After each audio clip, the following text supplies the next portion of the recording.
Amy.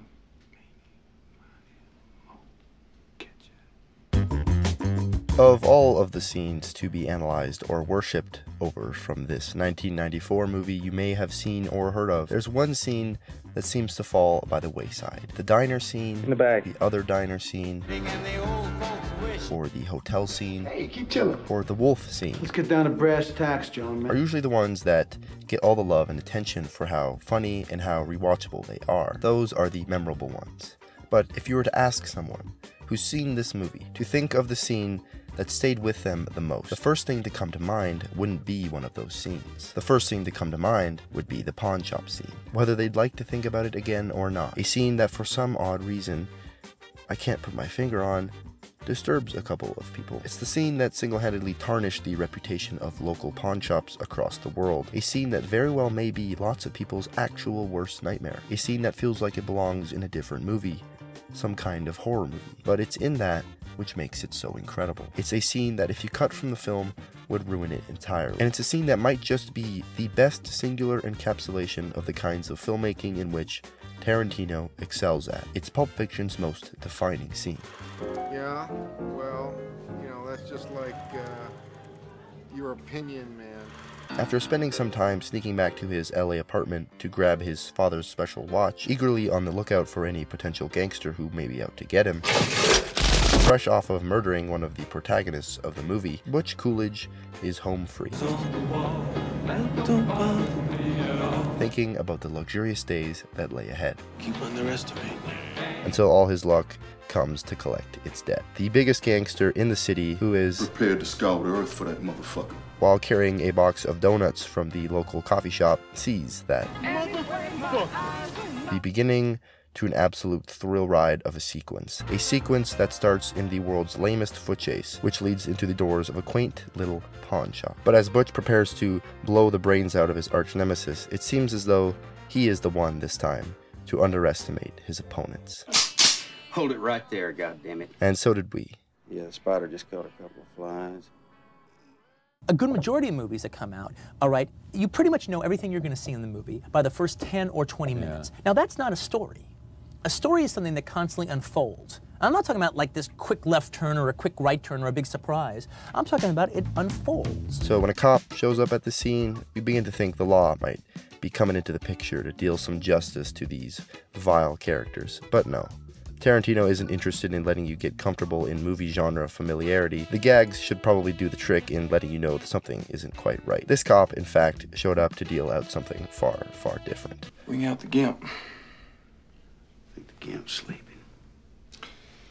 Well, I guess you just have to go wake him up now, won't you? And after what seems like 100 layers of steel doors and locks to let out the gimp, we start to figure out what that is. Taking inspiration from one of his favorite movies, 1972's Deliverance, the scene transforms into a masterclass in suspense, as we, just like them, wait in terror to find out who's gonna get it first. We're at the mercy of Zed's game of eeny, meeny, miny, mo, at the mercy of the screenplay's insistence on stretching this small moment of suspense out for as long as it can.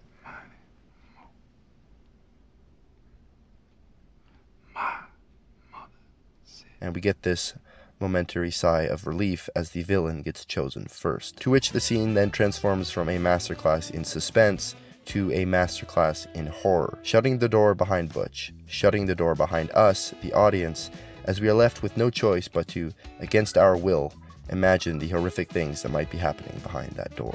A technique often used in horror movies with their monsters, because there's nothing more scary than our own imagination of what the monster might look like. Except in this case, we know exactly what the monster looks like. He's not choosing not to show us out of some attempt to keep it PG-13. No, we're way past that point. But in knowing that the images appearing in your mind in this moment came from you only, and nobody else, that is the true horror. In classic Tarantino fashion, we get an epic needle drop right before the door gets slammed. And then again, we switch from a masterclass in horror into a masterclass in movie music.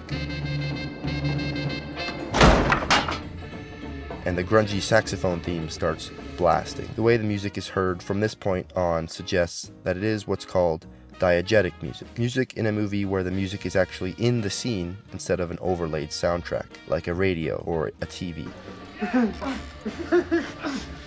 Except this is where he gets very clever, because it's not actually diegetic music. We didn't see anyone turn on a radio, but even if they did, it just happened to be timed perfectly with the needle drop moment and with the door slam, so then the music must be traditionally non-diegetic, right?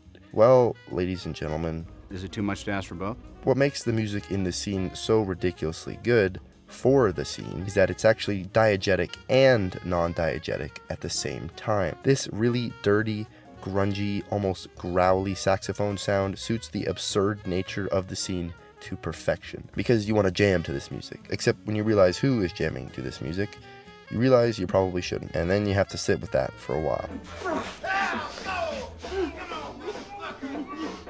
And how horrifying the situation is, it's really so absurd that it becomes comedy. Well, Mike, did you think it was funny? He goes, what do you mean? It's a comedy. Did you think it was funny? But lest we forget, despite maybe being past his prime, Butch is a professional boxer. They did in fact underestimate him this time. What's a puny little chair gonna do to stop him? And he gives the Gimp a little Mayweather jab to shut the lights out. And just like that, we're smiling again. As the growly saxophone theme bops in the background, Butch is actually home free this time. But as he walks up from the dungeon and opens the door to leave, he hears the screams of psychopathicness downstairs, reminding him of something you wouldn't wish on your worst enemy. This moment right here is the greatest achievement in the entirety of Pulp Fiction. Throughout this entire storyline, we followed the conflict between these two men as their hate for each other only grew stronger, to the point where you can only imagine one of their deaths as the inevitable outcome. While I said before that Tarantino isn't interested in easy-to-predict stories, he also loves them. Because as Butch takes that pause when he opens the door, as an audience member, we want him to go save Marcellus. We want him to go ham on these psychopaths. And thus begins, before Kill Bill, before Inglourious Bastards, before Django Unchained, before The Hateful Eight, and before Once Upon a Time in Hollywood, Tarantino makes his first revenge fantasy. Like we're in the writer's room ourselves, we watch as Butch gets to find his weapon of choice.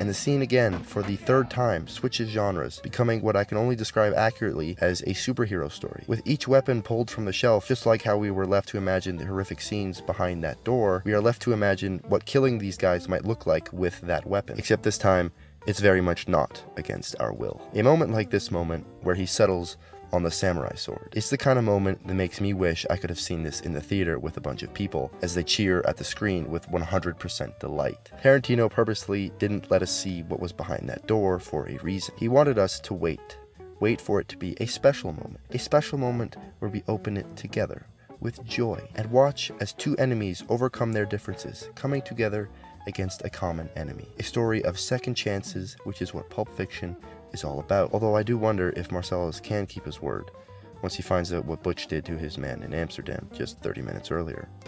While many moments from this movie maybe haven't aged the best as Tarantino's most elite work, Say goodnight, Raquel.